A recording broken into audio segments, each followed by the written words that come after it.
اس کا شوہر بھی اسے غلط کام کرنے پر مجبور کرتا تھا تاکہ یہ زیادہ سے زیادہ پیسے کما سکے۔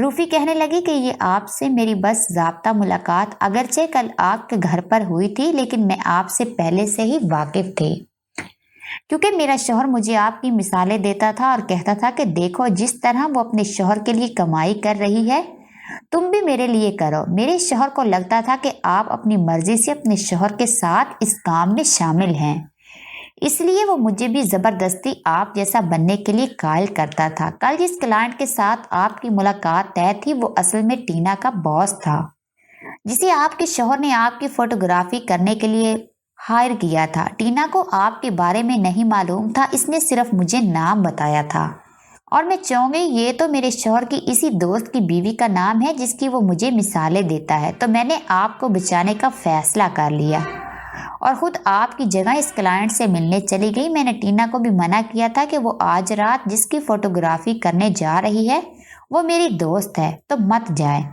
مگر اس نے مجھے انکار کر دیا اور کہا کہ اگر میں یہ کام نہیں کروں گی تو میرا باس مجھے نہیں چھوڑے گا، تو اس لیے میں نے آپ کو محتاط رہنے کا مشورہ دیتے ہوئے کہا کہ رات 12 بجے کے بعد مت سوئیے گا، کیونکہ میں چاہتی تھی کہ آپ کے سامنے ساری سچائی آ جائے۔ اور یہ تو اتفاق تھا کہ آپ اور ٹینا ایک دوسرے کو پہلے سے جانتے تھے۔ ٹینا مجھے کہنے لگی تمہارا شوہر ہے، تمہاری نازیبہ فوٹوگرافی کو ڈارک ویب سائٹ پر لگا کر لاکھوں روپے بیچتا ہے، اور اس لیے وہ تمہیں نئے نئے کلائنٹ سے ملواتا ہے۔ جس کلائنٹ کو تم پسند آ جاتی ہو وہ تمہاری اپنی مرضی کی فوٹوگرافی کروا کر اپنی ویب سائٹ پر لگاتا ہے۔ یہ سب سن کر تو میری آنکھوں تلے اندھیرا چھا گیا کہ میں کس دلدل میں پھنس چکی تھی۔ میرا شوہر ایک دلال نکلے گا یہ تو میں نے سوچا بھی نہیں تھا۔ ٹینا اور روفی تو پہلے سے ہی کوششیں کر رہی تھی کہ وہ اس جال سے نکل سکیں، مگر میں ان کی طرح صرف کوشش پر یقین نہیں رکھتی تھی۔ میں نے سوچ لیا تھا کہ مجھے کیا کرنا ہے۔ میرے پاس اپنے شوہر کے خلاف اگرچہ کوئی ثبوت نہیں تھا، لیکن میں جانتی تھی کہ دبئی کا قانون عورتوں کی سیکیورٹی کے لحاظ سے بہت سخت ہے، اس لیے میں نے گھر جاتے ہی دبئی کی پولیس کو فون کر کے کہا کہ میرا شوہر مجھ پر تشدد کرتا ہے اور میں اس کے ساتھ نہیں رہنا چاہتی۔ پولیس نے فوراً ہی اسے گرفتار کر لیا۔ میری دیکھا دیکھی روفی نے بھی ہمت کی اور اپنے شوہر کے ساتھ یہی کیا اور وہ بھی اس کے جنگل سے آزاد ہو گئے۔ پھر ہم نے مل کر ٹینا کو بھی اس کے باس سے رہائی دلوا دی اور ایک ساتھ ہم تینوں پاکستان واپس آ گئے۔ میں سب کو یہی کہنا چاہتی ہوں کہ جب بھی اپنی بیٹیوں کی شادی باہر والے لڑکوں سے کریں تو خدا کا واسطہ ہے کہ دیکھ بھال کر اور پوری تحقیق کے بعد کیا کرنے، یہ نہ ہو کہ اگلا انسان کی بجائے حیوان نکل آئے۔